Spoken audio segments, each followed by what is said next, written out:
वचन मैं आपको दे रहा हूं, ये शायद मेरी जिंदगी का one of the most important word है जो आज इस मीटिंग में मैं आपके साथ शेयर करने वाला हूं। और मैं ये जानता था कि ये मैसेज सचमुच आज के समय की जरूरत है कि पवित्र आत्मा आपसे क्या कहना चाहता है। अगर एक बच्चा आपका घर का, आपकी बच्ची किसी चीज में फंस जाए, खेलते खेलते कहीं अपना सिर अटका बैठे, कहीं बाजू अटका बैठे, और जब आप उसे देखते हैं फटाफट उसे छुड़ाने लगते हैं, क्योंकि आप एक माँ हैं, आप एक बाप हैं, आप एक भाई हैं, आप एक चाचा हैं, एक ताया हैं। आपके दिल में है ओह बच्चा ये बंधन में चला गया, इसको छुड़ा देते हैं। छुटकारा आपके स्पिरिट में उसी वक्त आ जाता है जब आप एक बंधे हुए को देखते हैं। उसी तरह परमेश्वर ने अपने स्वरूप में आपको बनाया है। जब परमेश्वर आज अपने लोगों को बंधा हुआ देखता है, गरीबी के बंधन में, बीमारियों में, हॉस्पिटल के बंधन में, श्रापों के बंधन में, डाइवोर्स के श्राप में, हर तरह के बंधन में जब वो आपको बंधा हुआ देखता है, तो जिस तरह आपका हृदय आपके बच्चों को बंधा हुआ देखकर उसी वक्त उनको छुड़ाने का करता है, तो परमेश्वर का हृदय भी वैसा ही है। बल्कि वो हमसे कई हजार लाख करोड़ अनगिनत गुना हमसे अच्छा है। वचन कहता है कि अगर तुम बुरे होकर अपने बच्चों को अच्छी वस्तुएं देना जानते हो, तो तुम्हारा स्वर्गीय पिता अपने मांगने वालों को अच्छी वस्तुएं क्यों नहीं देगा। यह परमेश्वर का हृदय है। जब वो आपको बंधा हुआ देखता है, वो आपको छुड़ाना चाहता है। बीमार देखता है तो आपको चंगा करना चाहता है। जब वो आपको दुखी देखता है, वो आपके दुखों से आपको छुड़ाना चाहता है। यह परमेश्वर का हृदय है। अगर आपका हृदय आपके बच्चों के प्रति ऐसा है, तो परमेश्वर का हृदय भी उससे कई गुना ज्यादा है आपके लिए। लेकिन फिर आप क्वेश्चन करते हैं, फिर मैं बीमार क्यों हूं, फिर मैं प्रॉब्लम में क्यों हूं, क्या परमेश्वर मुझे देखता नहीं है, तो फिर मैं ये समस्या में क्यों हूं, मैं ऐसा क्यों हूं, मेरी जिंदगी में इतनी प्रॉब्लम्स क्यों हैं, मेरे बच्चा क्यों नहीं हुआ शादी के 15 साल बाद भी, मैं शर्मिंदगी में जीवन क्यों बिता रहा हूं। आज उन सब सवालों के जवाब लेके आज परमेश्वर ने मुझे आपके पास भेजा है। बाइबल कहती है परमेश्वर जब भी अपने लोगों को छुटकारा देना चाहता है, वो अपने वचन को भेजता है। बाइबल कहती है उसने अपने वचन को भेजकर अपने लोगों को चंगा किया है। आज जब आप इस वचन को सुन रहे हैं, तो परमेश्वर की हीलिंग रिवर्स, उसकी चंगाई की नदियां आपके जीवन, आपके शरीर, आपके फाइनेंस, आपकी लाइफ के ऊपर आ रही हैं। बाइबल कहती है निर्गमन 2 उसकी 23 से 25 आयत के अंदर जब लिखा है, बहुत दिनों के बीतने पर मिस्र का राजा मर गया। इजरायली कठिन सेवा के कारण लंबी लंबी सांस लेकर आहें भरने लगे, पुकार उठे। उनकी दुहाई जो कठिन सेवा के कारण हुई, वो परमेश्वर तक पहुंची। परमेश्वर ने उनका कहराना सुनकर उनकी वाचा को जो अब्राहम, इसहाक और याकूब के साथ बांधा था, याद किया। वचन कहता है इजरायली लोग जब मिस्र की गुलामी में थे, तो वहां पर मिस्र के राजा ने उन्हें तंग करना शुरू किया और अलग अलग तरह के गारे के, ईंटों के कामों से उन्हें दुखी कर दिया। वो लगातार दुखी कामों में परमेश्वर की दुहाई देने लगे, परमेश्वर की उपासना करके परमेश्वर के नाम की दुहाई देने लगे, नहीं वो उन्हें छुड़ाए।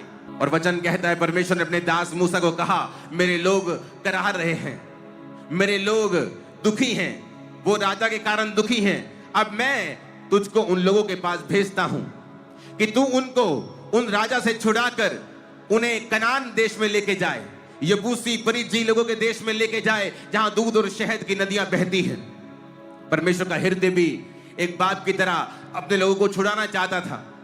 लेकिन अगर आप छूटना चाहते हैं, तो आज आपको कुछ नहीं करना, सिर्फ एक काम के अलावा आपको परमेश्वर के नाम के ऊपर और उसके वचन के ऊपर भरोसा रखना है। आपको वो सुनना है जो परमेश्वर का आत्मा आपसे कह रहा है। आपको वो ध्यान से बातें सुननी है जो परमेश्वर का आत्मा आज आपसे बोलेगा। जब भी लोगों ने कहा, जब लोगों ने प्रार्थना की परमेश्वर में छुड़ा, परमेश्वर ने अपने दास मूसा को भेजा उन्हें छुड़ाने के लिए। परमेश्वर ने उनके दुखों को इस्तेमाल किया। वो लोग जब मिस्र की गुलामी में थे, तो अपनी गुलामी में कंफर्टेबल हो गए थे। परमेश्वर ने कहा ये लोग कंफर्टेबल हो गए हैं और इस भविष्यवाणी के अनुसार लड़ाई नहीं लड़ रहे कि 400 वर्ष के बीतने पर मैं तुमको इस देश से आजाद कर दूंगा। फिर परमेश्वर ने राजा के दिल में डाला कि वो उन्हें दुखी करे। कई बार आपके दुख आपको नाश करने के लिए नहीं होते, बल्कि आपके दुख इसलिए होते हैं कि उन दुखों में आप परमेश्वर की दुहाई दे सकें। अगर आप ये बात नहीं समझते हैं और दुखों में परमेश्वर के करीब नहीं जाते हैं, आप कभी भी छुटकारा नहीं पा सकते हैं। वो चाहे बीमारियों से हो, चाहे वो दुखों से हो, चाहे वो कलेशों से हो, डिप्रेशन से हो, गरीबी से हो, श्रापों से हो, आप छुटकारा नहीं पा सकते। परमेश्वर कई बार दुखों का इस्तेमाल करता है। मेरी जिंदगी में परमेश्वर ने दुखों का इस्तेमाल किया। मैं एक हिंदू घराने से हूं। अब मेरे दादाजी इनकम टैक्स के बहुत बड़े ऑफिसर थे और जब उनको कैंसर हुआ तो लोग उनके घर में प्रार्थना करने के लिए आते थे, तो मैं बोलता था कि मैं हिंदू हूं, मेरे घर में कभी दोबारा प्रवेश मत करना, नहीं तो मैं तुमको पीटूंगा, क्योंकि तुम लोग गोरों के धर्म को यहां फैलाना चाहते हो। और मेरे दादाजी की जब डेथ हुई उसके बाद एक डॉग ने मुझे काटा और मैं मेंटली अपसेट हो गया। और फिर दुखों ने और बीमारियों ने और डिप्रेशन ने, सीवियर डिप्रेशन कि भांग की टिक्कियां खा के भी, ओवर नशा करके भी डिप्रेशन से मुक्ति नहीं मिलती थी, सुसाइड करने तक आ चुका था। और परमेश्वर ने मेरे उस दुख को इस्तेमाल किया और फिर उसी वॉलंटियर को मेरे घर में भेजा।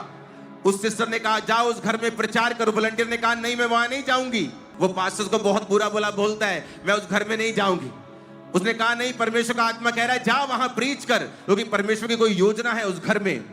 और जब वो आए और मेरा घमंड टूट चुका था, क्योंकि बीमारी और डिप्रेशन के कारण न्यूरोलॉजिस्ट डॉक्टर्स के पास, क्योंकि मेरी फैमिली में बहुत सारे डॉक्टर्स भी हैं, डॉक्टर्स के पास जा जाकर, जगहों में जा जाकर मेरा दम घुट चुका था और मैं अपने लाइफ में गिव अप कर गया था। जब परमेश्वर ने मुझे छुआ, उस बहन ने और उस भाई ने मेरे लिए प्रार्थना की और एक करंट मुझे लगा और मुझे मालूम हुआ कि वाकई में यीशु मसीह जीवित परमेश्वर है। वो 16 अगस्त 2004 रात को 8 बजे के करीब जब मैंने चर्च को देखा, बाइक पे गया और मैंने परमेश्वर के नाम को ग्रहण किया, मेरा पूरा जीवन बदल गया। मुझे मालूम हुआ जब बाइबल मिली कि जो बाइबल पढ़ना शुरू कर, और जिस दिन ईसाई धर्म नाम का शब्द तो बाइबल में पढ़ लेगा, उस दिन बाइबल पढ़नी बंद कर देना, क्योंकि यीशु मसीह किसी धर्म या जात को तेरे बदलने नहीं, वो तेरे जीवन को बदलने के लिए आए हैं। मुझे समझ आई, परमेश्वर का पीछा मैं करने लगा। समझ आनी शुरू हुई कि परमेश्वर ने कोई धर्म नहीं बनाया, उसने मुझे बनाया। और पाप ने मेरे जीवन में मुसीबत को पैदा किया, बीमारियों को पैदा किया। मैंने यीशु मसीह को अपना उद्धारकर्ता माना, उसके लहू से अपने पापों को धोया, बपतिस्मा लिया, नशे गए, बीमारियां गई, सब कुछ ठीक हो गया। लेकिन समय लगा। परमेश्वर ने मेरे दुखों को इस्तेमाल किया परमेश्वर के करीब जाने के लिए। आज जो मैं आपसे बोलना चाहता हूं बड़ा इंपॉर्टेंट है। क्या आप दुहाई दे रहे हैं या नहीं? दुखों में सब हैं, इजरायली भी हैं, आप भी हैं, बोलाना भी है, धमकाना भी है। लेकिन आपके दुखी होने का मतलब यह नहीं है कि परमेश्वर आपकी सुनेगा। अगर आप बीमार हो जाएं तो इसका मतलब यह नहीं कि आप ठीक हो जाएंगे। अगर आप बहुत दुखी हैं तो जब तक आप डॉक्टर को नहीं ढूंढते हैं और उससे मेडिसिन नहीं खाते हैं, और अगर वो मेडिसिन काम ना करे फिर और सियाना डॉक्टर ढूंढते हैं। परमेश्वर ने कहा, हे आदमियों, हे औरतों, हे बच्चों, अगर तुमको इतनी बुद्धि है कि जब तुम बीमार हो जाते हो तो डॉक्टर के पास चले जाते हो, आंखों की बीमारी होने पर तुम हार्ट के डॉक्टर के पास नहीं चले जाते हो, किडनी का रोग होने पर तुम सिर के डॉक्टर के पास नहीं जाते हो, उसी डॉक्टर के पास जाते हो और दवाई लेते हो और खाते हो और ठीक हो जाते हो, तो तुम्हें क्या यह नहीं पता कि परमेश्वर जब दुखों को भेजता है तो तुम्हें तुम्हारे दुखी होने से तुम्हारे दुख चले नहीं जाते हैं। विश करने से मैं विश करता हूं, काश हाय परमेश्वर मुझे चंगा करे, तुम्हारे दुख या बीमारियां चली नहीं जाती हैं। आपको वो करना पड़ता है जो सही है। अपने पड़ोसी को बोलो, वो करना पड़ता है जो सही है। आज एक स्टोरी मैं आपसे शेयर करूंगा, एक मार्वेलस स्टोरी, प्रार्थना की स्टोरी, कि प्रार्थना से क्या क्या नहीं हो सकता है, प्रार्थना करने से क्या बदलाव हमारी जिंदगी में आते हैं। जिस तरह इस्राएल ने जब दुहाई दी तो परमेश्वर ने अपने दास मूसा को कहा, मैंने वो दुहाई सुनी है, मैं इस्राएलियों को कहना सुनता हूं मूसा, उनकी दुहाई, उनका रोना, उनकी पीड़ा मेरे कानों तक पहुंची है। अब मैं तुझे भेजता हूं, जा उन लोगों को बता कि मैंने तुम्हारा कहराना सुना है, तुम्हारे आंसू मैंने देखे हैं, और मैं तुमको अब कनान के देश में लेके जाऊंगा और अपने वायदे को जो अब्राहम, इसहाक और याकूब के साथ बांधा था पूरा करूंगा। बाइबल कहती क्योंकि वो प्रार्थना कर रहे थे। जब पौलुस जो शाऊल था अंधा हुआ, तो वचन कहता वो प्रार्थना कर रहा था। जब वो प्रार्थना कर रहा था, परमेश्वर ने अपने दास को कहा, हनन्याह उस गली में जा जो सीधी स्ट्रेट कहलाती है, वहां पे देख एक तरसुस वासी शाऊल का पूछ, क्योंकि वो देख प्रार्थना कर रहा है। क्योंकि जब आप प्रार्थना करते हैं, आप परमेश्वर के हृदय को परिवर्तित कर देते हैं। ये बात है 1900 ईस्वी की। एक बच्चा एक स्ट्रिक्ट फैमिली में पैदा होता है, जो क्रिश्चियन फैमिली थी। अगर आप मूसा की जिंदगी को देखेंगे तो मूसा उस घराने की औलाद था। उसका बाप भी लेवी वंश का था और उसकी मां भी लेवी वंश की थी। अगर आप मूसा की हिस्ट्री को देखेंगे तो जब भी आप राइट कोई चीज करते हैं, आपका रिजल्ट हमेशा राइट होता है। अब यहां पर एक फैमिली है जो बड़ी गरीब है, बड़ी पुअर फैमिली है, लेकिन क्रिश्चियन है और स्ट्रिक्ट फैमिली है। उनके घर में एक बच्चा पैदा होता है, उसका नाम रखा जाता है इवान रॉबर्ट्स।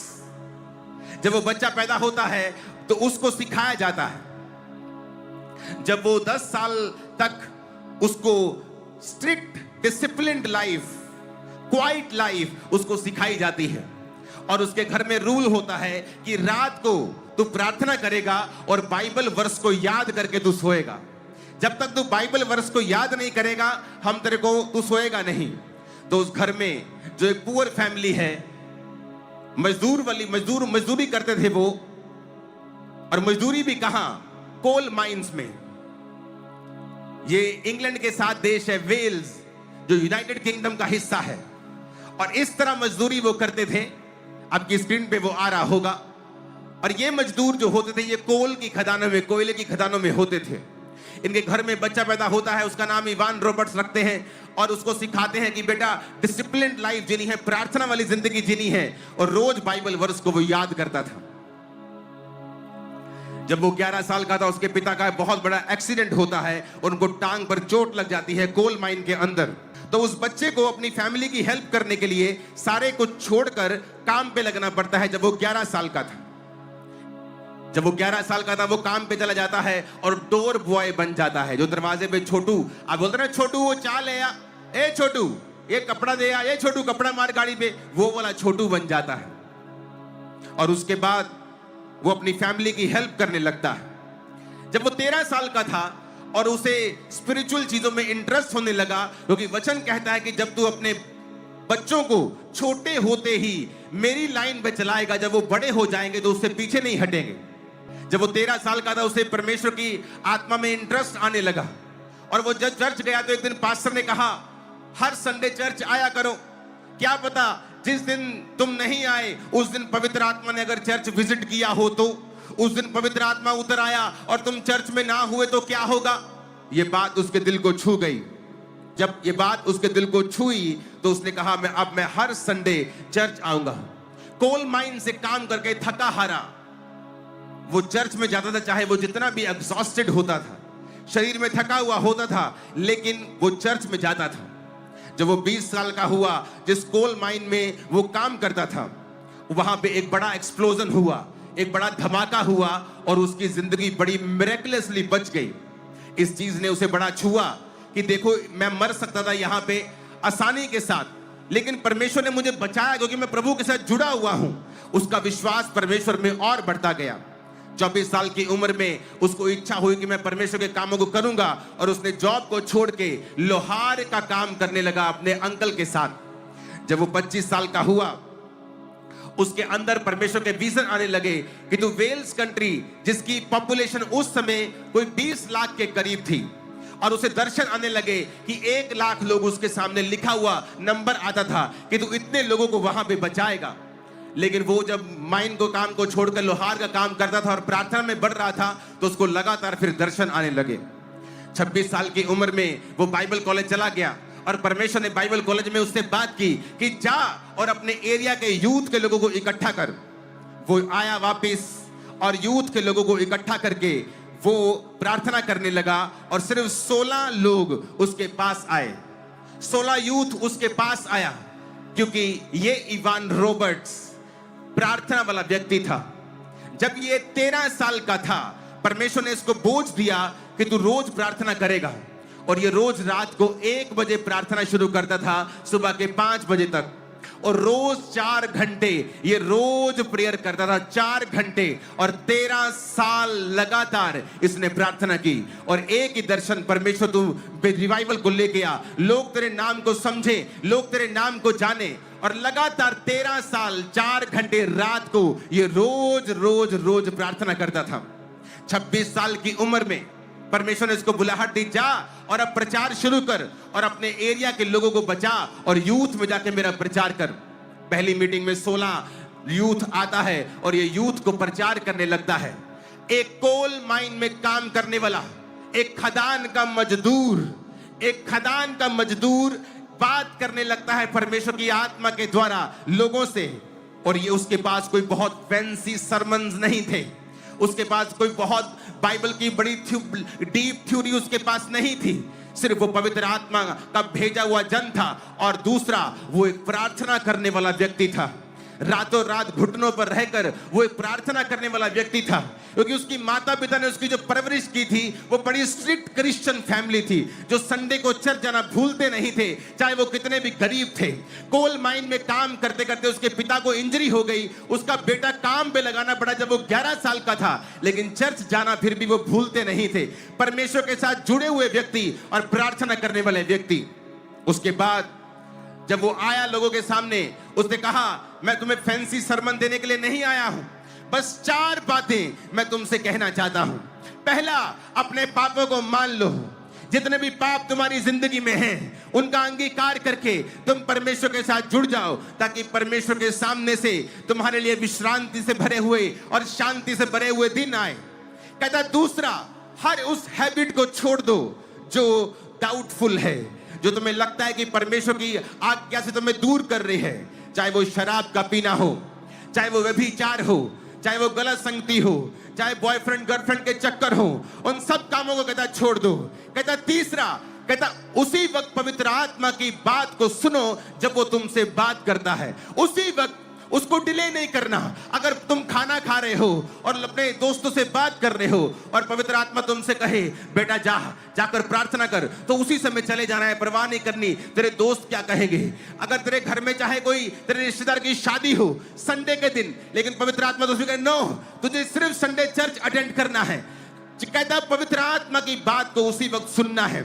अगर पवित्र आत्मा किसी से तुम्हें माफी मांगने के लिए कहता है, उसी वक्त मांगना है।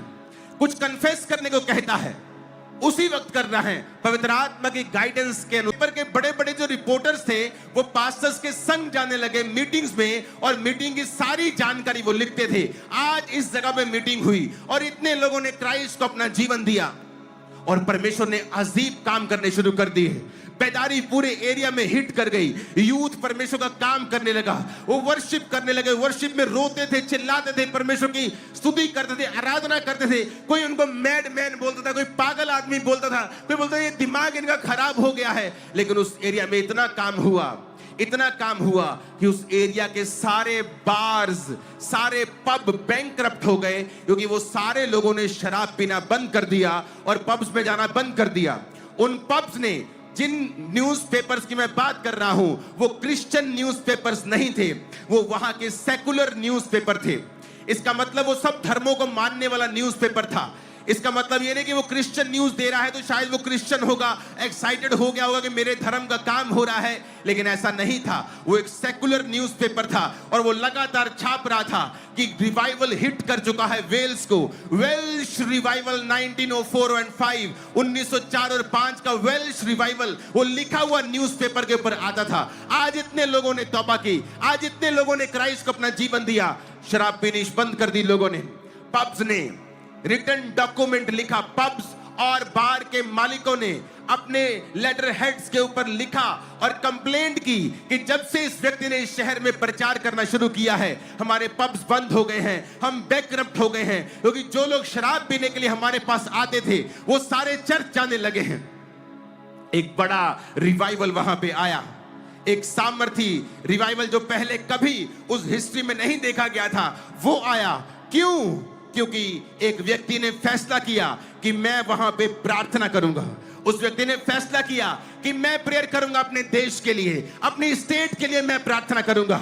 आज आप दुखी हो जाते हैं जब आपका पति नशा नहीं छोड़ता। क्या आपने प्रार्थना की? क्या आप रोज 6 घंटे परमेश्वर की हुजूरी में बैठते हैं? 2008 में 3 लोगों से खामरा चर्च शुरुआत हुई थी, लेकिन उस 3 लोगों की शुरुआत होने से पहले मैं रोज 6 से 8 घंटे रोज प्रार्थना करता था। इसलिए नहीं कि मैं बड़ा धर्मी था, इसलिए कि मुझे हीलिंग चाहिए थी, और उस हीलिंग को परमेश्वर ने बहाना बनाकर रोज मुझे अपनी हजूरी में बैठा देना। रोज 6-6 घंटे, 8-8 घंटे रोज मैंने परमेश्वर की प्रेजेंस में बैठना। जब आपको हीलिंग चाहिए होती है, आप 2 मिनट मांगते हैं, 5 मिनट मांग लेंगे, 10 मिनट मांग लेंगे, उसके बाद क्या मांगेंगे बार बार? उसके बाद मैं फिर बैठता था परमेश्वर की प्रेजेंस में, सॉन्ग्स को, खुदावंद के गानों को, वर्शिप सॉन्ग्स को सुनता था और ऐसे प्रार्थना करता था। जब मेरा यूथ जो फ्रेंड होते थे, जब संडे आता था, उनको एक्साइटमेंट होती थी, वाओ आज हम वाटर पार्क जा रहे हैं, आज हम घूमने जा रहे हैं, आज हम पहाड़ों पे जा रहे हैं। और मेरे दिल में एक्साइटमेंट होती थी, वाओ आज मुझे अपनी दुकान से छुट्टी है, क्योंकि मैं बिजनेस करता था। आज चर्च को मुझे सुबह जाकर मेरी पूरी शाम मेरे पास फ्री है। मेरे पास एक्साइटमेंट होती थी कि आज मैं फुल नाइट प्रेयर कर सकता हूं, आज फुल शाम मैं प्रार्थना कर सकता हूं। उन 3 लोगों से शुरू हुई चर्च को परमेश्वर ने इस इंडिया की सबसे बड़ी बिगेस्ट चर्च कितने सालों में बनाया, आप उसके गवाह हैं। कितना यूथ इस चर्च ने बदला, आप उसके गवाह हैं। कितने हजारों लाखों डॉक्यूमेंटेड लोगों ने खामरा में नशा छोड़ा है, आप लोग उसके गवाह हैं। क्योंकि मेरा परमेश्वर सब कुछ कर सकता है अगर कोई व्यक्ति इस बात पे बिलीव करे कि वो आज भी प्रार्थना करने वालों को उत्तर देता है। आप दुखी हैं क्योंकि आपका हस्बैंड दारू पीता है, आप दुखी हैं क्योंकि आपकी बेटी बिगड़ी हुई है, आप दुखी हैं क्योंकि आपका बिजनेस नहीं चलता है, आप दुखी हैं क्योंकि आपको डिप्रेशन है। तो कितने घंटे आपने प्रार्थना की है रोज? दुखी होने से आप ठीक नहीं हो जाएंगे, दुखी होने से आप आजाद नहीं होंगे। जब तक आप दुहाई नहीं देंगे परमेश्वर के नाम की, जब तक आप फैसला नहीं करेंगे आज से मैं रोज घुटनों पर जाके परमेश्वर के सामने बैठूंगा, क्योंकि उसका वचन कहता है, मेरे प्रिय भाइयों दृढ़ रहो, हियाव बांधो, क्योंकि तुम जानते हो मसीह में की गई मेहनत कभी व्यर्थ नहीं जाती। कितनी मेहनत की आपने अपने देश के लिए। आज पास्टर्स जो इस दुनिया के सबसे लोनली लोग होते हैं, सबसे ज्यादा स्ट्रेस्ड कोई काम है तो वो पास्टर्स का होता है, और उनको प्रार्थना करने की जरूरत होती है। वो फैंसी सरमन से लोगों को बचा नहीं पाएंगे, वो फैंसी सरमन्स देके लोगों के हृदय को परिवर्तित नहीं कर पाएंगे। उनको घुटनों के ऊपर सरमन्स को पैदा करना होगा, उन्हें घुटनों में आना होगा, हाथों को उठाना होगा, रात रात परमेश्वर की दुहाई को देना होगा। रातें लोगों के सोने के लिए हैं, क्रिश्चियन लोगों के बनने के लिए हैं। गाली देके तो उन्होंने बताया कि वहां के जो घोड़े थे उनको ट्रेंड किया गया था गालियां दे दे के। तो जब उनको वो मारते थे या निकालते थे कोयले की खदान से, तो जब वो गाली देते थे और कर्स करते थे, श्रापित वर्ड्स बोलते थे, तो घोड़े चलते थे। लेकिन जब वो मसीह में आ गए, उन्होंने कर्स करना बंद कर दिया। और जब कर्स करना और गाली देना बंद कर दिया, जब वो घोड़ों को बोलते थे कि चलने के लिए, घोड़े चलते नहीं थे क्योंकि उनकी ट्रेनिंग नहीं हुई थी। वो गाली को ही समझते थे, वो गाली नहीं देते थे तो घोड़े रुकते थे।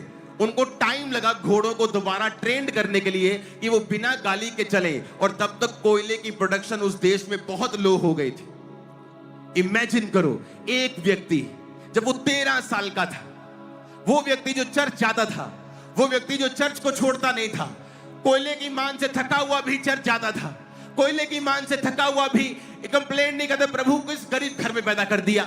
एक तो है ये गरीब, ऊते से ये करो, बाइबल वर्स रेडी करो, ये बाइबल वर्स याद करो, ये करो वो करो। मुझे कोई अमीर घर पैदा करता है, शाम को मैं भी वाइन का गिलास पी रहा होता, मैं भी गाड़ी में घूम रहा होता, मैं भी कहीं इंग्लैंड की रानी के घर में पैदा होता। उसने ऐसा कुछ नहीं कहा। परमेश्वर के घर में जाता था कि कहीं आज अगर पवित्र आत्मा उतर आया और मैं वहां पे ना हुआ तो मुश्किल हो जाएगी। रोज हर संडे चर्च जाना, जहां मीटिंग होनी वहां जाना। एक 13 साल का व्यक्ति, और 10 साल तक वो अपने माता पिता के बिल्कुल डिसिप्लिन में रह के रोज रात को बाइबल वर्स को याद करके वो प्रार्थना किया करता था। एक प्रार्थना वाला व्यक्ति, उसे परमेश्वर दर्शन देता है कि अब बस कर और जाके मेरा प्रचार कर। लेकिन 13 साल रोज रात की प्रार्थना, आज लोगों को दिखा, न्यूज़पेपर्स ने देखा, लोगों ने देखा, सब कुछ हुआ, लेकिन लोगों ने ये नहीं देखा कि ये हुआ कैसे। आज पास्टर्स दुखी हो जाते हैं जब बेदारी नहीं देखते, जब चंगाई नहीं देखते, हीलिंग्स नहीं देखते। वो देखते अच्छा ये मिनिस्ट्री कैसे बढ़ रही है। कोई मिनिस्ट्री फैंसी सरमन्स दे के नहीं बढ़ सकती है। अच्छी बातें सिखाकर कोई मिनिस्ट्री बेदारी को नहीं लेके आ सकती है। जब तक वो मिनिस्ट्री का सरमन आपके घुटनों के द्वारा आपके घुटने छील कर खुदा के सामने घंटों बैठकर जब तक ना जन्मा हो, जब तक वो सरमन ऐसा ना हो, लोगों के हृदय को चेंज नहीं कर सकता है। आज आप में से बहुत सारी यूथ है, मैं जानता हूं प्रोफेटिकली खुदावंद आपसे प्रार्थना करने के लिए कहेगा और आप इस एरिया और इस पंजाब और इस इंडिया की बड़ी बेदारी का कारण होंगे इन जीसस ने। मुझे आमीन साथ चाहिए और ऊंचे चाहिए और बड़े चाहिए और चिल्लाने वाले चाहिए। हालेलुया, आमीन ऊंची आवाज में। तो जब एक दिन ऐसा हुआ कि कोई क्रिमिनल केस नहीं आया, पुलिस आई, जज को उन्होंने वो पहनाया, वाइट वाला ग्लव्स पहनाया, जज ने अनाउंस किया कि ये डिस्ट्रिक्ट क्राइम फ्री है। तो थोड़े थोड़े दिनों में फिर ऐसा होने लगा। एक समय आया जब क्रिमिनल केस आने बंद हो गए, वहां की कोर्ट्स को बंद करना पड़ा, पुलिस थानों को बंद करना पड़ा, पुलिस वाले क्वायर में शामिल हो गए। एक व्यक्ति जिसने परमेश्वर के हुक्मों को समझा, लाखों को चेंज कर दिया। आज मैं आपको एक बड़े लाखों की भीड़ के रूप में नहीं देख रहा हूं, मैं किसी एक से बात कर रहा हूं जो फ्यूचर में लाखों और करोड़ों को बचाने वाला है आप लोगों। मैं किसी एक से बात कर रहा हूं जिसके द्वारा उसका घराना बचाया जाएगा इसी साल और अगले साल। मैं किसी एक से बात कर रहा हूं जिसकी प्रार्थना के द्वारा उसका परिवार सारे श्रापों से छुड़ाया जाएगा। मैं किसी एक से बात कर रहा हूं जो अपने जीवन के सारे श्रापों से मुक्त होने वाला है इस प्रार्थना और इस वचन के द्वारा। आमीन ऊंचा चाहिए चर्च। Hallelujah, hallelujah. एक व्यक्ति की प्रार्थना ने पूरे देश को बदल दिया। पब्स को बंद कर दिया, थानों को बंद कर दिया, कोर्ट्स को बंद कर दिया। और ये सब छापने वाले न्यूज़पेपर से जो सेकुलर थे। और आप कहते हैं परमेश्वर मेरा वीजा क्यों नहीं दे रहा। वो तू कह रहा है मैं तेरे द्वारा देशों को बदल दूंगा और तू अपने जीवन के बदलाव के बारे में रो रहा है। तू अपने जीवन के बारे में रो रहा है, मेरे बच्चा नहीं है, और परमेश्वर कह रहा है मैं लाखों लाखों बच्चे तेरे द्वारा बचाऊंगा। जब मैं बीमार था, प्रभु से कहा प्रभु मैं बीमार हूं तो लोगों के लिए प्रार्थना कैसे। एक पास्टर डिसाइड करता है, आओ फास्टिंग करते हैं और प्रेयर करते हैं। आज का क्रिश्चियन कहां है? वो टीवी के सामने बैठा है, वो नेटफ्लिक्स के सामने बैठा है, वो शादियों में मगरूर है, बिजी है, काम धंधे में लगा हुआ है। लेकिन ये चीजें आपको छुड़ा नहीं सकती। उसे छुटकारा चाहिए, लेकिन वो जानता नहीं छुटकारा होगा कैसे। अगर रोने से छुटकारा हो जाता तो दुनिया को कोई भी आदमी मरता ना। अपने जवान हस्बैंड को मरता देके फिर वो औरतें रोती और उसको बचा लेती, लेकिन ऐसा होता नहीं है। अगर एक अंधी औरत की प्रार्थना से पूरा आइलैंड, पूरा वो एरिया बदल सकता है। वहां के जेल्स बंद हो सकती हैं। एक जेल को बंद करके कम्युनिटी हॉल में बदल दिया जा सकता है। तो आप क्या प्रार्थना नहीं कर सकते? जब लोग मेरे पास आते हैं, मेरी फैमिली में ट्रबल है, मैं बोलता हूं प्रार्थना करो। मुझे लगता है कि प्रार्थना मतलब प्रभु से एक बार बोलेंगे प्रभु जी करो कुछ। प्रार्थना मतलब प्रार्थना करो 2 घंटे, 3 घंटे, 4 घंटे, 5 घंटे, 6 घंटे, 8 घंटे। कब? रोज। जब तक रिजल्ट नहीं आता रोज करो। मैंने सालों प्रेयर की। अपनी लाइफ का बिगेस्ट ब्रेक थ्रू पाने से पहले मैंने 10 साल रोज प्रार्थना की और किसी किसी दिन 8 घंटे भी की। इसलिए नहीं कि मैं बड़ा धर्मी हूं, इसलिए कि मुझे छुटकारा चाहिए था। परमेश्वर ने मेरे दुखों को इस्तेमाल किया।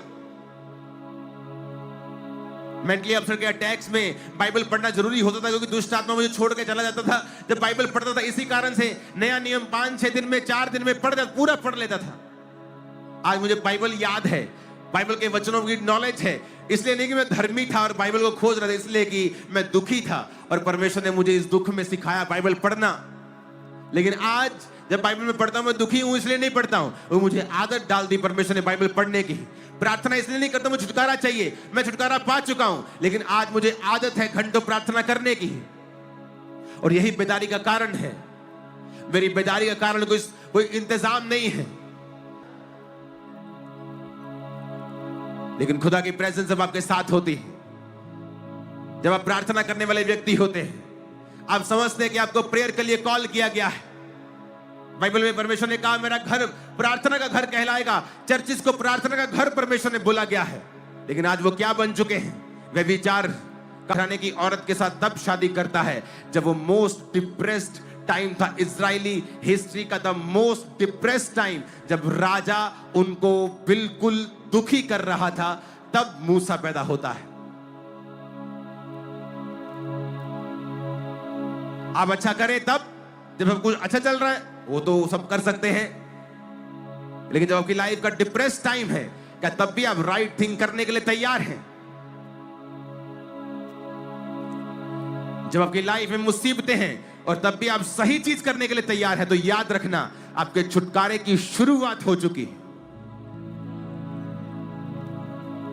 वो गरीबी से छुटकारा, शर्मिंदगी से, श्रापों से, ट्रबल से,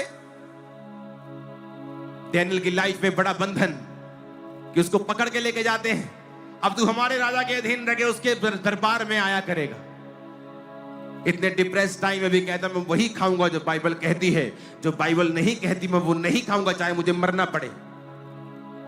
और हम कहते हैं आज मैं दुखी था, आज मुझे मेरा वीजा फिर से 7वीं बार रिजेक्ट हो गया, मैं शराब पी के आया हूं घर, और मैंने अपनी गर्लफ्रेंड से बात भी की है, क्योंकि आज मैं दुखी था, आज मैं दुखी थी, मैंने 7 घंटे टीवी देखा है, मैंने प्रेयर भी नहीं की 3 दिन से। क्यों? क्योंकि मैं दुखी थी। आप जब दुख में सही चीज नहीं करते हैं, वो दुख लंबा चलता है, पीढ़ी दर पीढ़ी फिर आगे चलता है, क्योंकि परमेश्वर आपको छुटकारा तभी देता है जब आप वचन पूरा करते हैं। उसने कहा मैं यीशु नाम से कोई दुनिया में बड़ी चीज नहीं कहता, यीशु नाम से भी एक चीज बड़ी है, वो है मेरा वचन। और वचन में लिखा है तू मुझे पुकार तो मैं तुझे उत्तर दूंगा, बिना पुकारे नहीं दूंगा। तू मेहनत करेगा मैं सफल करूंगा, तो दुहाई देगा मैं उत्तर दूंगा। और आज लोग आधे घंटे की प्रार्थना को दुहाई समझ बैठे हैं, महीने में 1 संडे चर्च जाके, बाकी साल में 2 बार क्रिसमस और ईस्टर पे चर्च जाके अपने आप को क्रिश्चियन समझे बैठे हैं। आप कहां क्रिश्चियन हैं? इसलिए आज बेदारी नहीं है, क्योंकि कलीसियाएं और पास्टर्स प्रार्थना में नहीं। जब ये चर्च बड़ी हुई और चर्च में 500 लोग आने लगे, तो परमेश्वर ने कहा चाहे तेरी चर्च बढ़ जाए और तुझे विजिट करनी पड़ती है, लेकिन प्रार्थना का समय कम नहीं होना चाहिए।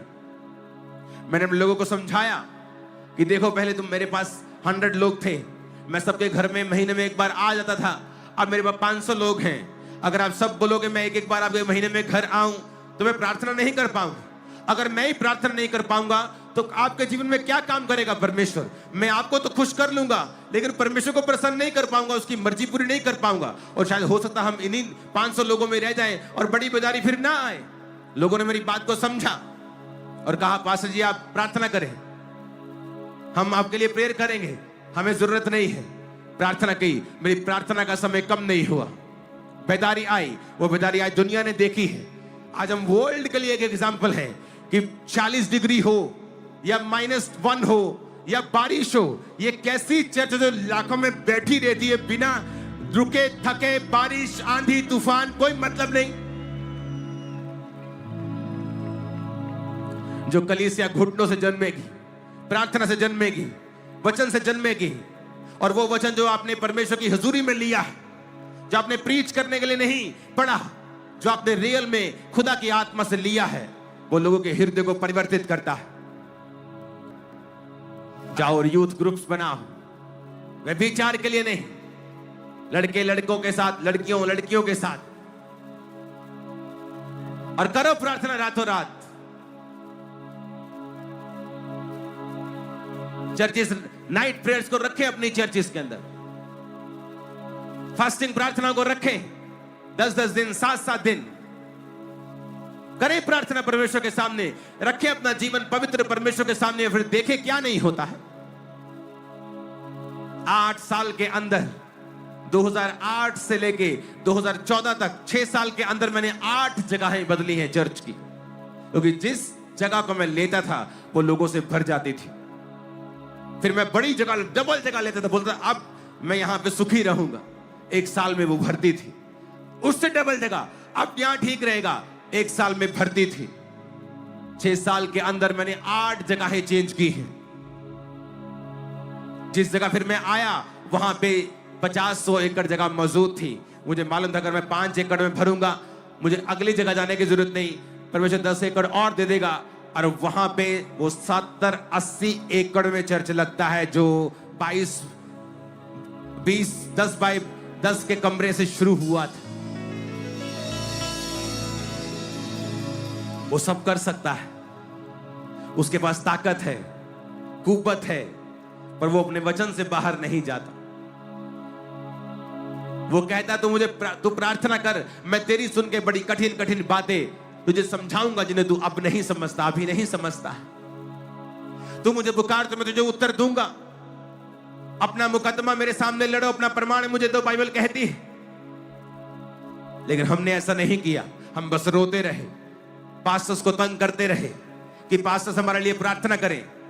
उसकी प्रार्थना तब काम करेगी जब तुम परमेश्वर के साथ सही तरह से जुड़े हुए होगे। अगर तुम्हारे कनेक्शन टूटे हुए हैं, पास्टर की प्रेयर तुम्हारे जीवन में काम नहीं आएगी। वो तुम्हें कुछ देर के लिए सुरक्षित रख लेगी कि तुम तौबा कर सको, तुम्हें कुछ देर के लिए पापों से मन फिराने के लिए प्रेरित करती रहेगी, लेकिन तुम्हारी जिंदगी में संपूर्ण छुटकारा तभी आएगा जब तुम परमेश्वर के साथ मेल मिलाप कर लोगे। अपने हाथों को उठाओ, कहो मैं तौबा करता हूं। मेरी बात को सुन लो, यूथ, अपनी जिंदगी की तबाही का कारण आप खुद ही होंगे अगर आप पाप में रहेंगे तो। कोई विश, कोई प्रेयर आपको बचा नहीं पाएगी अगर आप तौबा नहीं करेंगे। पाप को मना करना, वो व्यभिचार हो, सेक्स हो, नशा हो, एनीथिंग, अगर आप नहीं बोलेंगे ना, तो शैतान ठान चुका है आपको पटकने के लिए।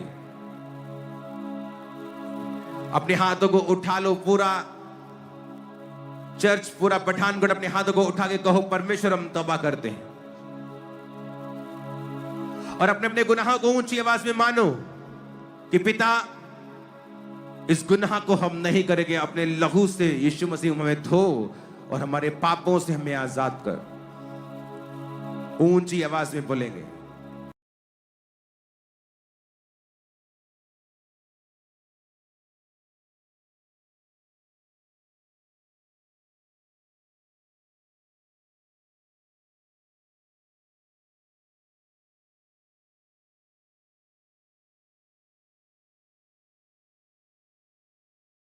जो वचन मैं आपको दे रहा हूं, ये शायद मेरी जिंदगी का one of the most important word है जो आज इस मीटिंग में मैं आपके साथ शेयर करने वाला हूं।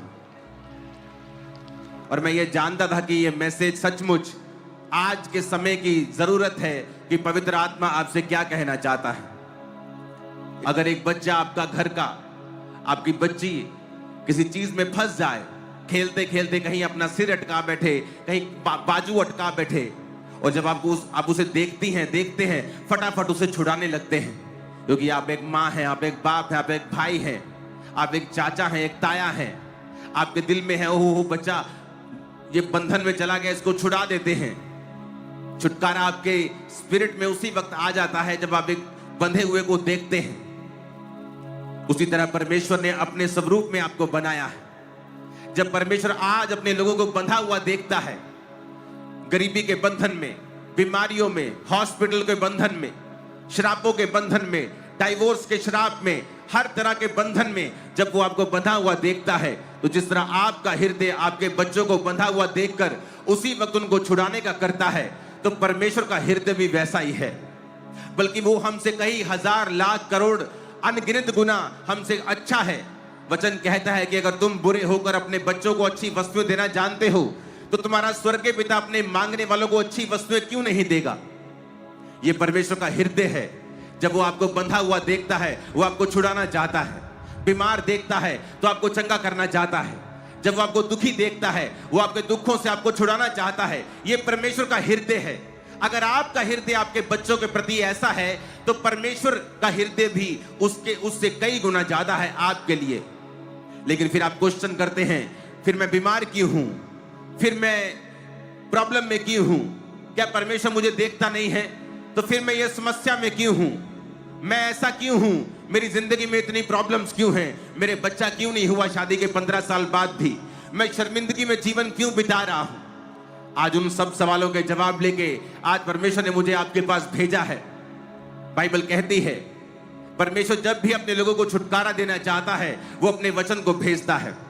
बाइबल कहती है उसने अपने वचन को भेजकर अपने लोगों को चंगा किया है। आज जब आप इस वचन को सुन रहे हैं, तो परमेश्वर की हीलिंग रिवर्स, उसकी चंगाई की नदियां आपके जीवन, आपके शरीर, आपके फाइनेंस, आपकी लाइफ के ऊपर आ रही हैं। बाइबल कहती है निर्गमन 2 उसकी 23 से 25 आयत के अंदर जब लिखा है, बहुत दिनों के बीतने पर मिस्र का राजा मर गया। इजरायली कठिन सेवा के कारण लंबी लंबी सांस लेकर आहें भरने लगे, पुकार उठे। उनकी दुहाई जो कठिन सेवा के कारण हुई, वो परमेश्वर तक पहुंची। परमेश्वर ने उनका कहराना सुनकर उनकी वाचा को जो अब्राहम, इसहाक और याकूब के साथ बांधा था, याद किया। वचन कहता है इजरायली लोग जब मिस्र की गुलामी में थे, तो वहां पर मिस्र के राजा ने उन्हें तंग करना शुरू किया और अलग अलग तरह के गारे के, ईंटों के कामों से उन्हें दुखी कर दिया। वो लगातार दुखी कामों में परमेश्वर की दुहाई देने लगे, परमेश्वर की उपासना करके परमेश्वर के नाम की दुहाई देने लगे कि वो उन्हें छुड़ाए। और वचन कहता है परमेश्वर ने अपने दास मूसा को कहा, मेरे लोग कराह रहे हैं, मेरे लोग दुखी हैं, वो राजा के कारण दुखी हैं। अब मैं तुझको उन लोगों के पास भेजता हूं कि तू उनको उन राजा से छुड़ाकर उन्हें कनान देश में लेके जाए, यबूसी परिज्जी लोगों के देश में लेके जाए, जहां दूध और शहद की नदियां बहती हैं। परमेश्वर का हृदय भी एक बाप की तरह अपने लोगों को छुड़ाना चाहता था।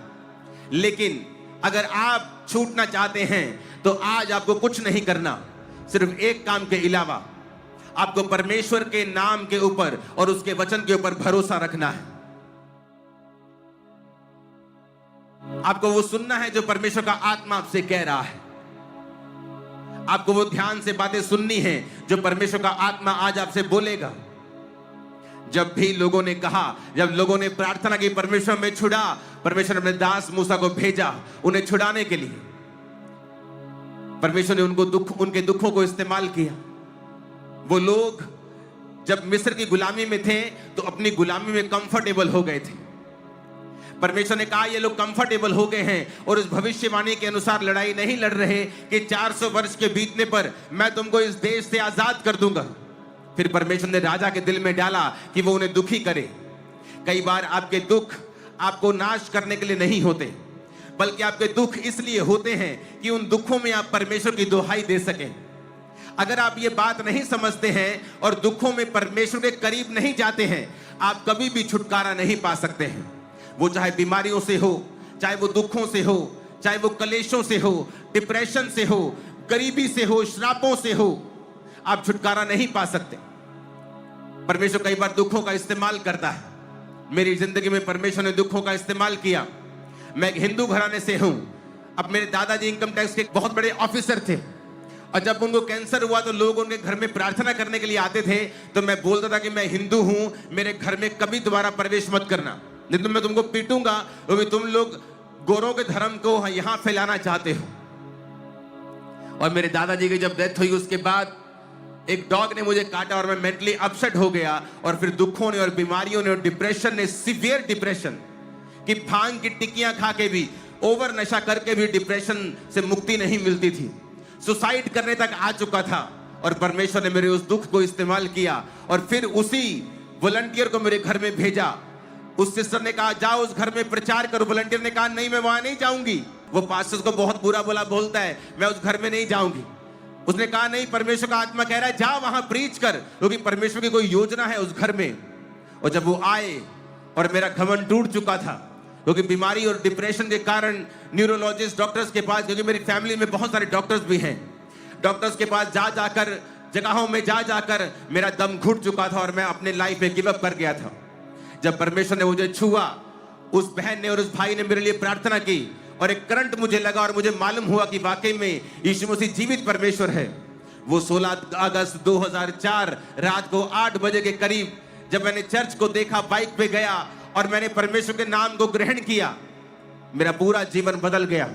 मुझे मालूम हुआ जब बाइबल मिली कि जो बाइबल पढ़ना शुरू कर, और जिस दिन ईसाई धर्म नाम का शब्द तो बाइबल में पढ़ लेगा, उस दिन बाइबल पढ़नी बंद कर देना, क्योंकि यीशु मसीह किसी धर्म या जात को तेरे बदलने नहीं, वो तेरे जीवन को बदलने के लिए आए हैं।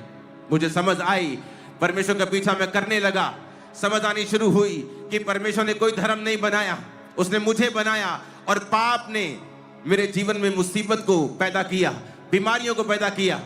मैंने यीशु मसीह को अपना उद्धारकर्ता माना, उसके लहू से अपने पापों को धोया, बपतिस्मा लिया, नशे गए, बीमारियां गई, सब कुछ ठीक हो गया। लेकिन समय लगा। परमेश्वर ने मेरे दुखों को इस्तेमाल किया परमेश्वर के करीब जाने के लिए। आज जो मैं आपसे बोलना चाहता हूं बड़ा इंपॉर्टेंट है। क्या आप दुहाई दे रहे हैं या नहीं? दुखों में सब हैं, इजरायली भी हैं, आप भी हैं, बुलाना भी है, धमकाना भी है। लेकिन आपके दुखी होने का मतलब यह नहीं है कि परमेश्वर आपकी सुनेगा। अगर आप बीमार हो जाएं तो इसका मतलब यह नहीं कि आप ठीक हो जाएंगे। अगर आप बहुत दुखी हैं तो जब तक आप डॉक्टर को नहीं ढूंढते हैं और उससे मेडिसिन नहीं खाते हैं, और अगर वो मेडिसिन काम ना करे फिर और सियाना डॉक्टर ढूंढते हैं। परमेश्वर ने कहा, हे आदमियों, हे औरतों, हे बच्चों, अगर तुमको इतनी बुद्धि है कि जब तुम बीमार हो जाते हो तो डॉक्टर के पास चले जाते हो, आंखों की बीमारी होने पर तुम हार्ट के डॉक्टर के पास नहीं चले जाते हो, किडनी का रोग होने पर तुम सिर के डॉक्टर के पास नहीं जाते हो, उसी डॉक्टर के पास जाते हो और दवाई लेते हो और खाते हो और ठीक हो जाते हो, तो तुम्हें क्या यह नहीं पता कि परमेश्वर जब दुखों को भेजता है तो तुम्हारे दुखी होने से तुम्हारे दुख चले नहीं जाते हैं। विश करने से मैं विश करता हूं, काश हाय परमेश्वर मुझे चंगा करे, तुम्हारे दुख या बीमारियां चली नहीं जाती हैं। आपको वो करना पड़ता है जो सही है। अपने पड़ोसी को बोलो, वो करना पड़ता है जो सही है।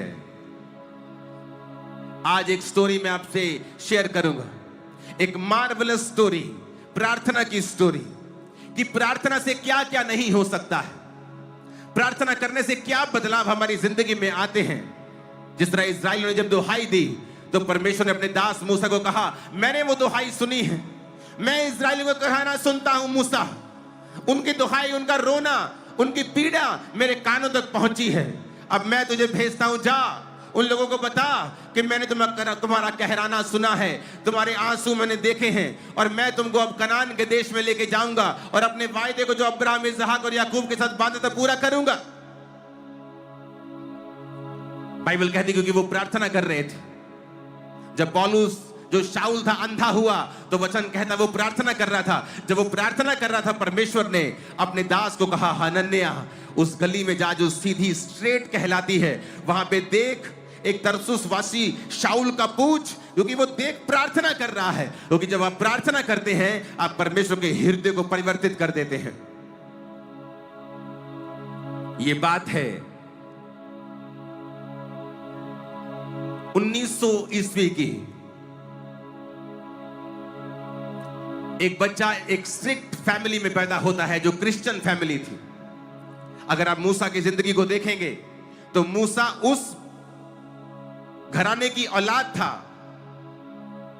उसका बाप भी लेवी वंश का था और उसकी मां भी लेवी वंश की थी। अगर आप मूसा की हिस्ट्री को देखेंगे तो जब भी आप राइट कोई चीज करते हैं आपका रिजल्ट हमेशा राइट होता है।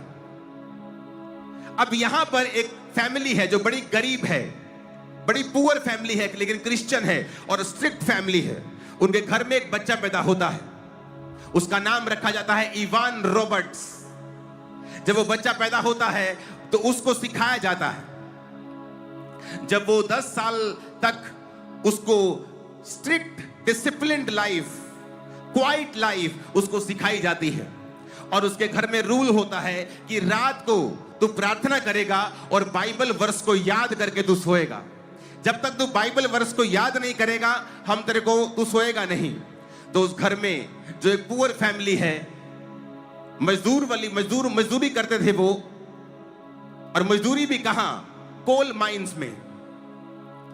ये इंग्लैंड के साथ देश है वेल्स, जो यूनाइटेड किंगडम का हिस्सा है, और इस तरह मजदूरी वो करते थे। आपकी स्क्रीन पे वो आ रहा होगा। और ये मजदूर जो होते थे ये कोल की खदानों में, कोयले की खदानों में होते थे।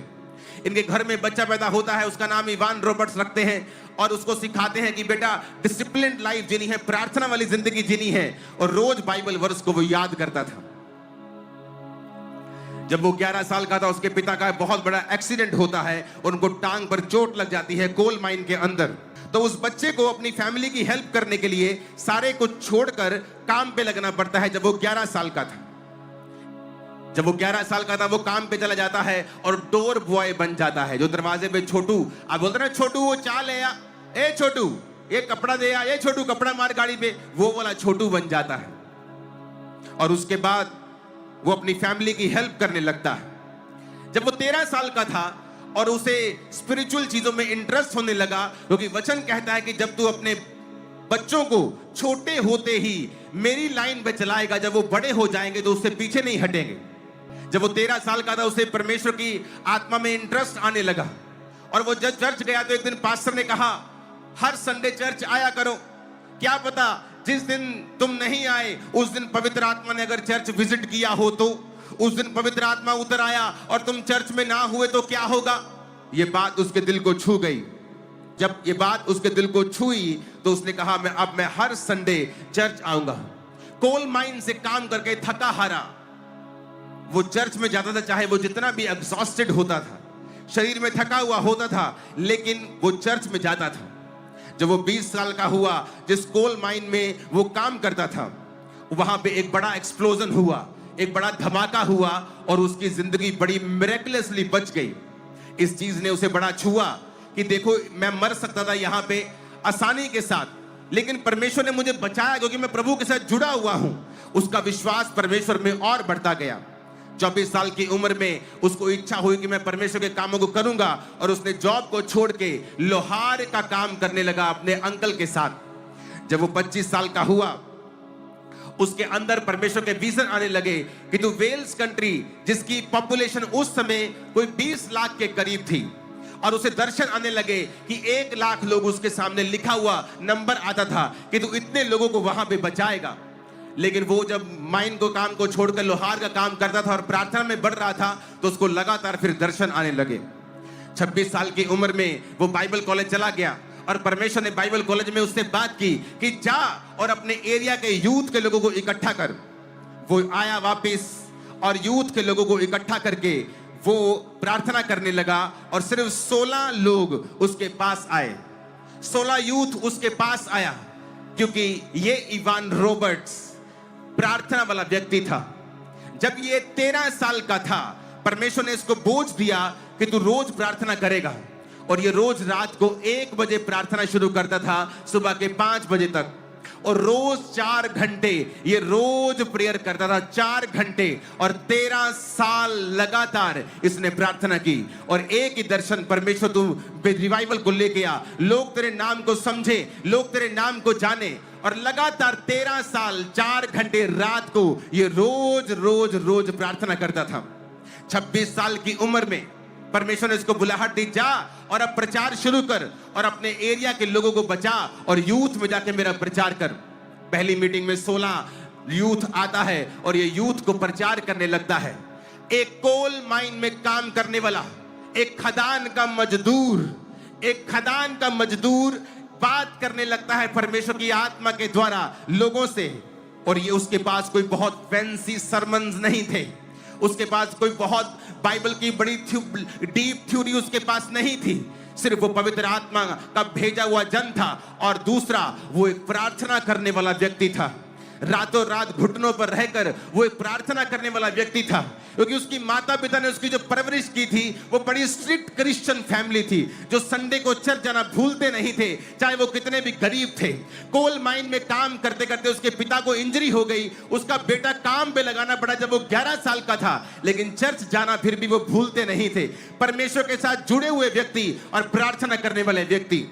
उसके बाद जब वो आया लोगों के सामने, उसने कहा मैं तुम्हें फैंसी सरमन देने के लिए नहीं आया हूं, बस 4 बातें मैं तुमसे कहना चाहता हूं। पहला, अपने पापों को मान लो।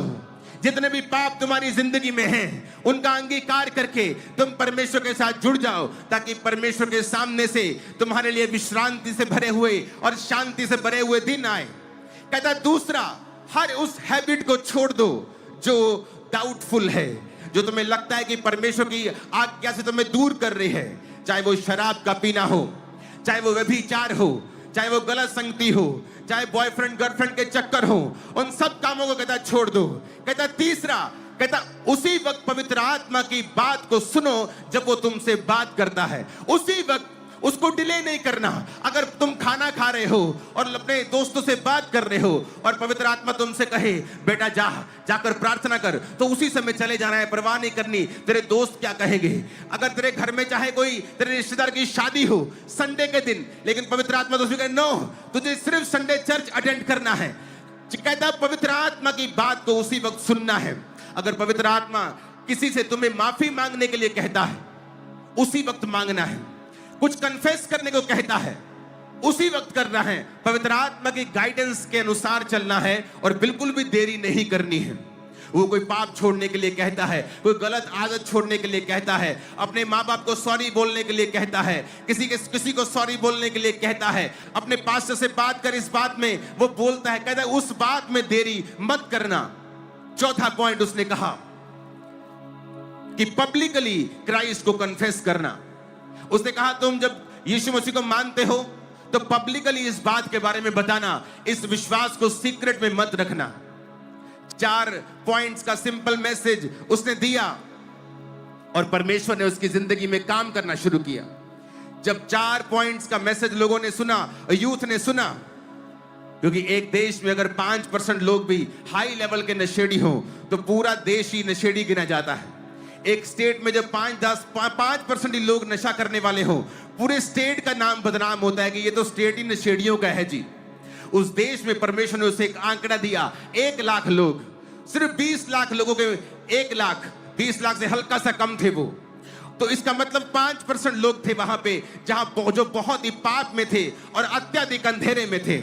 जब उसने प्रीच करना शुरू किया तो वहां पे जो न्यूज रिपोर्टर्स थे, वहां पे जो मेन न्यूज चैनल उसका नाम था द वेस्टर्न मेल, जो बड़े बड़े उस न्यूज पेपर के बड़े बड़े जो रिपोर्टर्स थे वो पास्टर्स के संग जाने लगे मीटिंग्स में, और मीटिंग की सारी जानकारी वो लिखते थे। आज इस जगह पे मीटिंग हुई और इतने लोगों ने क्राइस्ट को अपना जीवन दिया और परमेश्वर ने अजीब काम करने शुरू कर दिए।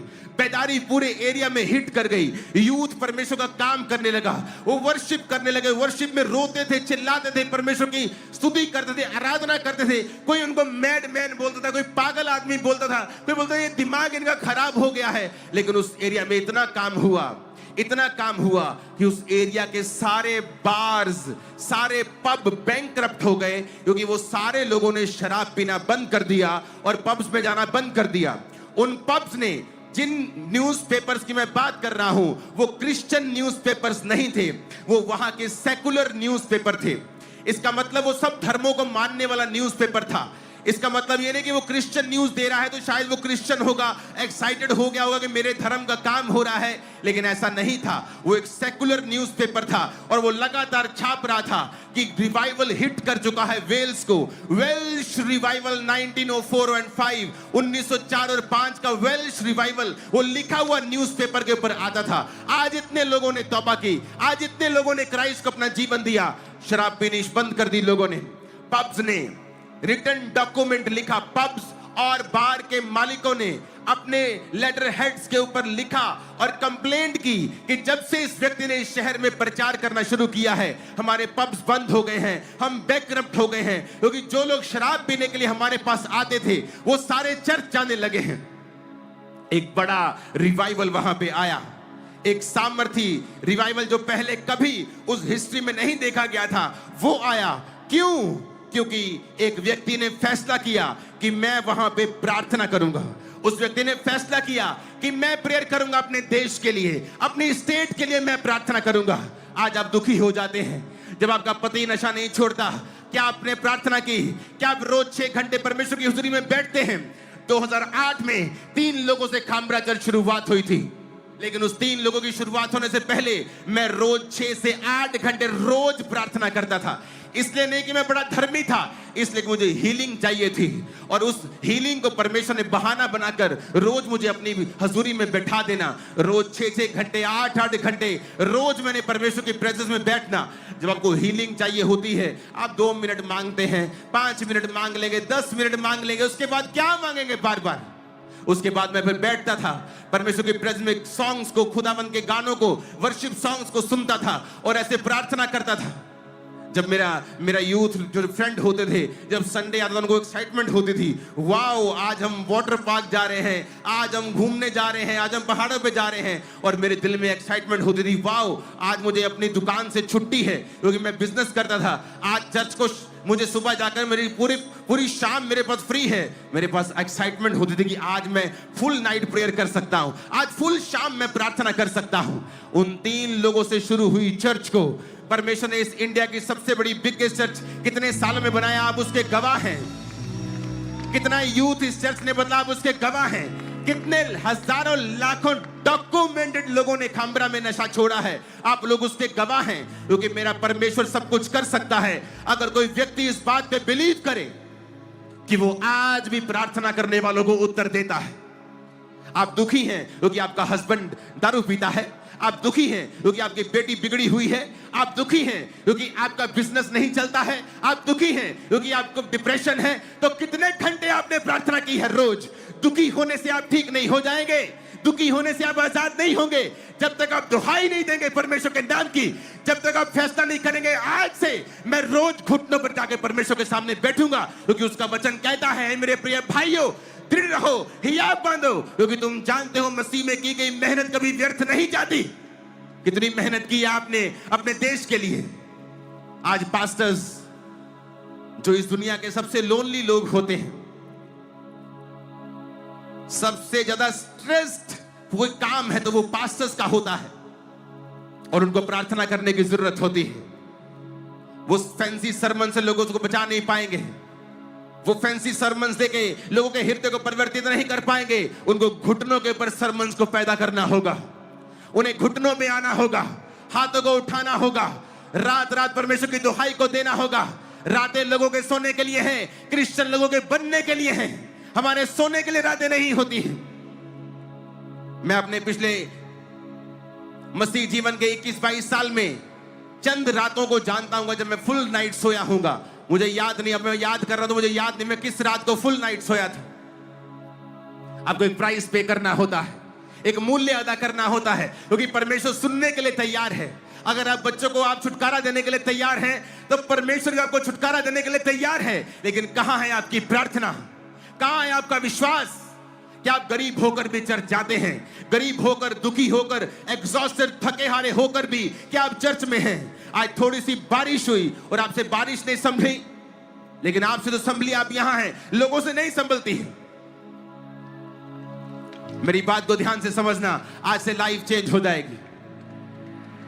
तो उन घोड़ों के लिए नीचे ही अस्तबल बनाए जाते थे, नीचे ही सारा कुछ। खदान नीचे बहुत बड़ी होती है, अगर आपको कोयले की खदान के बारे में नहीं मालूम तो नीचे ही पूरा एक तरह का बहुत लंबा होता है। ये देखो, उनके अस्तबल भी वहीं रखते थे और कोयले को ऐसे डंडे लगाकर उस छत को ऐसे रखते जमीन को कि वो नीचे धंस ना जाए। धंसने से बहुत से मजदूर मरे हैं इंडिया में, पूरी दुनिया में अभी भी मरते रहते लोग, अगर आप न्यूज फॉलो करते हैं तो। क्योंकि वो जो घोड़े थे उनको ट्रेंड किया गया था। अगर आप, मैं जिस जगह पे जन्मा हूं वो सुनियारा मोहल्ला है जलंधर का, वहां पे गाड़ी नहीं जा सकती अंदर, कार नहीं जाती। अगर दो स्कूटर भी आमने सामने ऐसे आएंगे तो एकदम से पास नहीं करते, रुक के थोड़ा टेढ़ा मेढ़ा होके पास करते हैं। सब अमीर लोग भी वहां रहते हैं, ऐसा नहीं कि गाड़ी नहीं तो गरीब लोग रहते हैं, अमीर लोग भी वहीं रहते हैं। लेकिन जब वहां पे किसी ने कंस्ट्रक्शन करनी होती थी, मलबा उठाना होता था या कुछ रेत लेके आने, तो गाड़ियां नहीं आती थी, तो गधों पे लेके वो आते थे। तो जब मैंने ये स्टोरी पढ़ी मुझे रिलेट हुआ, क्योंकि वहां पे गधों में शायद आज भी ऐसा करते हैं वो लोग जो बिल्कुल डीप गलियों में रहते, गलियां गलियां गलियां, अंदर गाड़ी नहीं जा सकती। तो वो जब गधों को हाँकते हैं ना यहाँ पे जलंधर में, तो बोलते थे ओए मर जा, ऐसे बोलते थे वो, गाली देके। तो उन्होंने बताया कि वहां के जो घोड़े थे उनको ट्रेंड किया गया था गालियां दे दे के। तो जब उनको वो मारते थे या निकालते थे कोयले की खदान से, तो जब वो गाली देते थे और कर्स करते थे, श्रापित वर्ड्स बोलते थे, तो घोड़े चलते थे।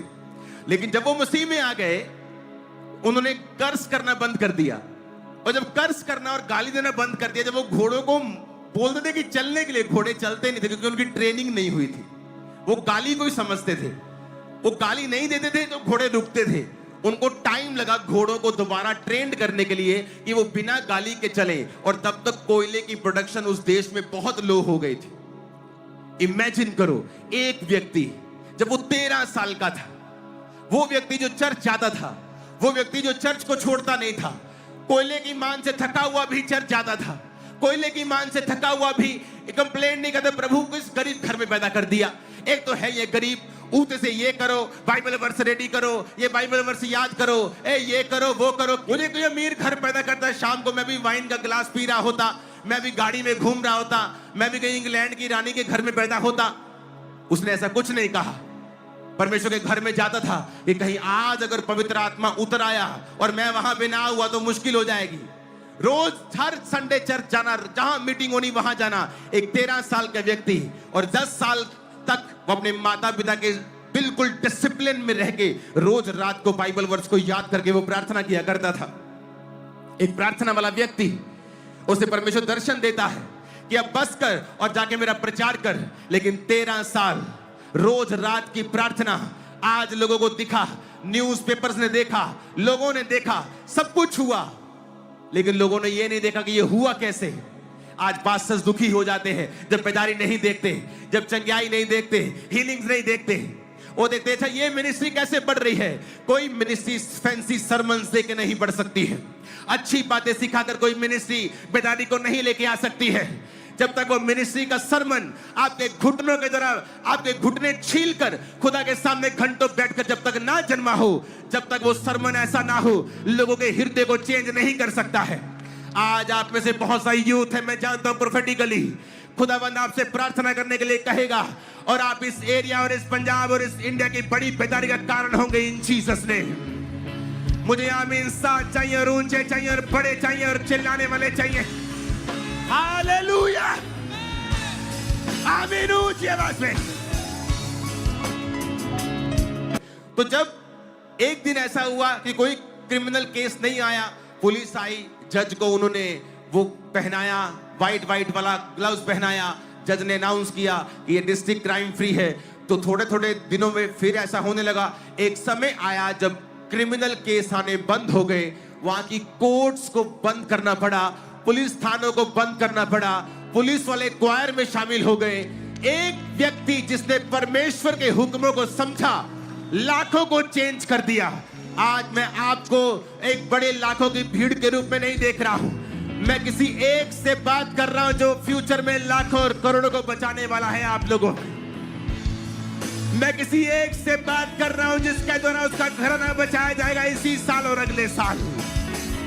मैं किसी एक से बात कर रहा हूं जिसकी प्रार्थना के द्वारा उसका परिवार सारे श्रापों से छुड़ाया जाएगा। मैं किसी एक से बात कर रहा हूं जो अपने जीवन के सारे श्रापों से मुक्त होने वाला है इस प्रार्थना और इस वचन के द्वारा। आमीन, ऊंचा चाहिए चर्च। Hallelujah, hallelujah. एक व्यक्ति की प्रार्थना ने पूरे देश को बदल दिया। पब्स को बंद कर दिया, थानों को बंद कर दिया, कोर्ट्स को बंद कर दिया। और ये सब छापने वाले न्यूज़पेपर से जो सेकुलर थे। और आप कहते हैं परमेश्वर मेरा वीजा क्यों नहीं दे रहा। वो तू कह रहा है मैं तेरे द्वारा देशों को बदल दूंगा, और तू अपने जीवन के बदलाव के बारे में रो रहा है। तू अपने जीवन के बारे में रो रहा है, मेरे बच्चा नहीं है, और परमेश्वर कह रहा है मैं लाखों लाखों बच्चे तेरे द्वारा बचाऊंगा। जब मैं बीमार था, प्रभु से कहा, प्रभु मैं बीमार हूं तो लोगों के लिए प्रार्थना कैसे करूंगा? प्रभु ने कहा था, जिस नल से पानी निकलता है वो खुद भी सूखा नहीं रहता। मैं बीमार था जब मैंने लोगों के लिए बीमारी के लिए प्रार्थना करनी शुरू की थी। लोग हील होते थे, मैं बीमार वापस जाता था। लेकिन प्रभु का वचन पूरा हुआ, जिस नल से पानी निकला लोगों के लिए, वो नल भी सूखा नहीं रहा और मुझे भी खुदा ने हील किया समय आने पर। और आज तक वो हीलिंग बरकरार है। 100%, 200% हो गया हूं अब मैं। क्या आप प्रार्थना करने वाले व्यक्ति हैं? अगर नहीं, आप कुछ नहीं कर पाएंगे।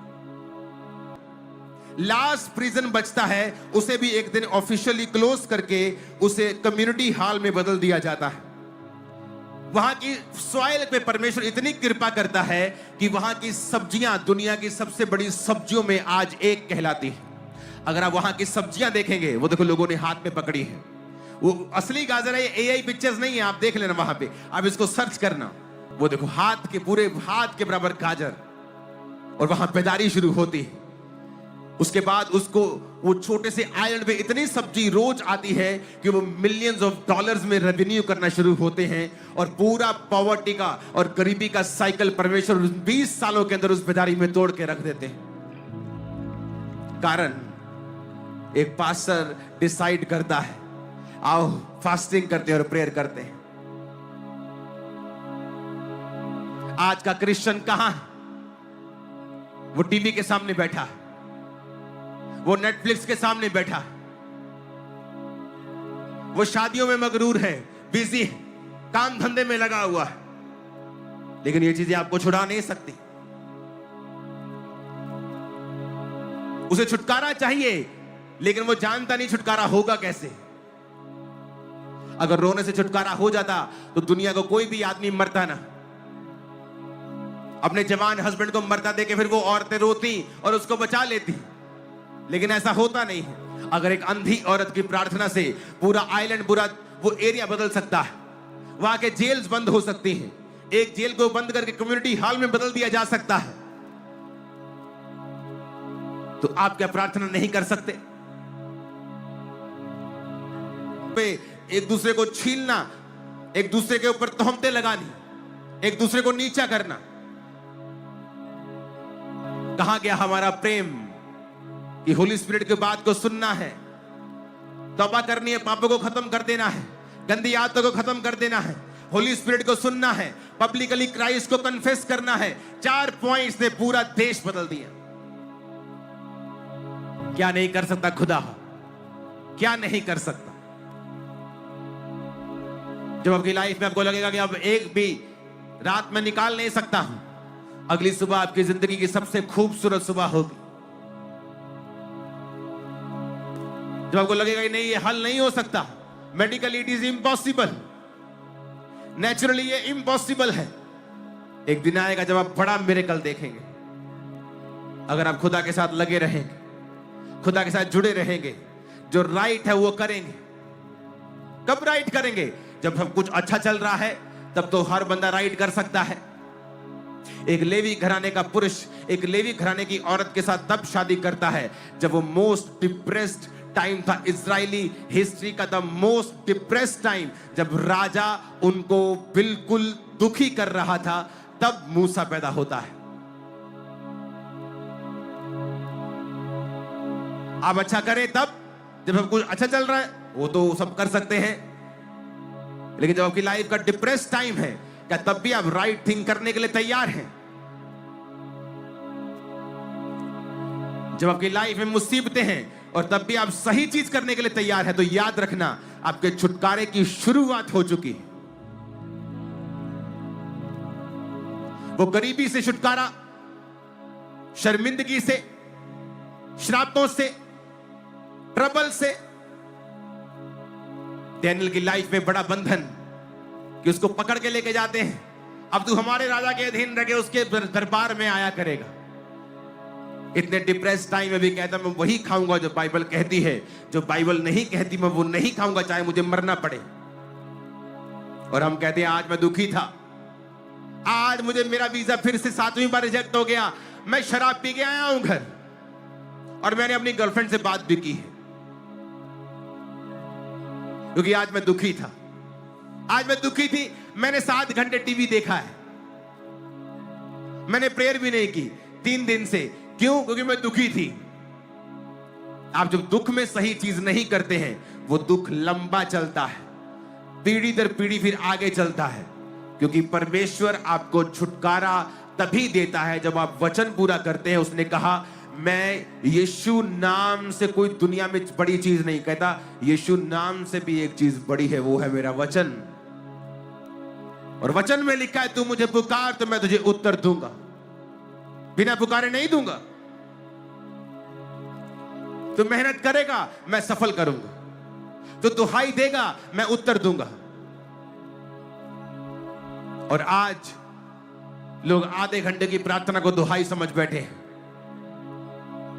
महीने में 1 संडे चर्च जाके, बाकी साल में 2 बार क्रिसमस और ईस्टर पे चर्च जाके अपने आप को क्रिश्चियन समझे बैठे हैं। आप कहां क्रिश्चियन हैं? इसलिए आज बेदारी नहीं है, क्योंकि कलीसियाएं और पास्टर्स प्रार्थना में नहीं। जब ये चर्च बड़ी हुई और चर्च में 500 लोग आने लगे, तो परमेश्वर ने कहा, चाहे तेरी चर्च बढ़ जाए और तुझे विजिट करनी पड़ती है, लेकिन प्रार्थना का समय कम नहीं होना चाहिए। मैंने अपने लोगों को समझाया कि देखो, पहले तुम मेरे पास 100 लोग थे, मैं सबके घर में महीने में 1 बार आ जाता था। अब मेरे पास 500 लोग हैं। अगर आप सब बोलोगे मैं एक बार आपके महीने में घर आऊं, तो मैं प्रार्थना नहीं कर पाऊंगा। अगर मैं ही प्रार्थना नहीं कर पाऊंगा, तो आपके जीवन में क्या काम करेगा परमेश्वर? मैं आपको तो खुश कर लूंगा, लेकिन परमेश्वर को प्रसन्न नहीं कर पाऊंगा, उसकी मर्जी पूरी नहीं कर पाऊंगा। और शायद हो सकता हम इन्हीं 500 लोगों में रह जाएं और बड़ी बेदारी फिर ना आए। लोगों ने मेरी बात को समझा और कहा, पास्टर जी आप प्रार्थना करें, हम आपके लिए प्रेयर करेंगे, हमें जरूरत नहीं है। प्रार्थना की, मेरी प्रार्थना का समय कम नहीं हुआ। बेदारी आई, वो बेदारी आज दुनिया ने देखी है।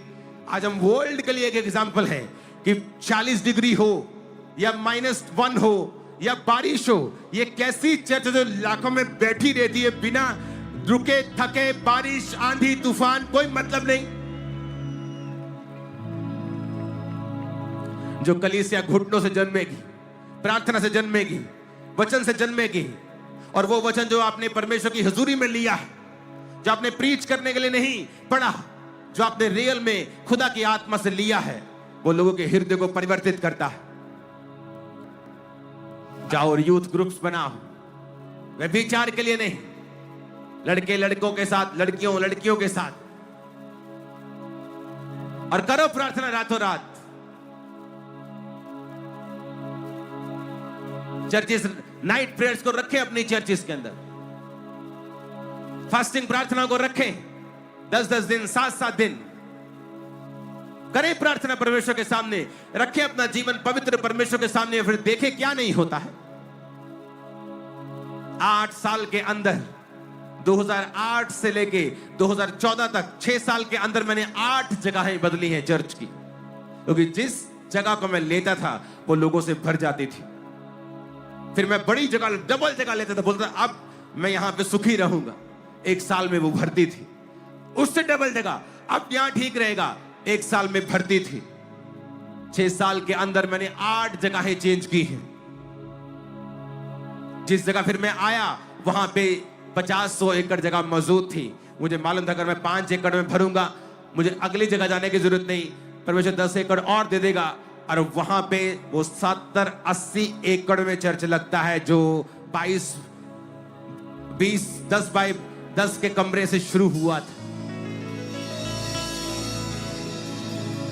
वो सब कर सकता है, उसके पास ताकत है, कुव्वत है, पर वो अपने वचन से बाहर नहीं जाता।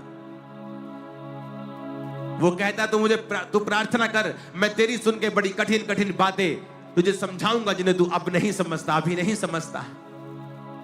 तू मुझे पुकार तो मैं तुझे उत्तर दूंगा। अपना मुकदमा मेरे सामने लड़ो, अपना प्रमाण मुझे दो, बाइबल कहती है।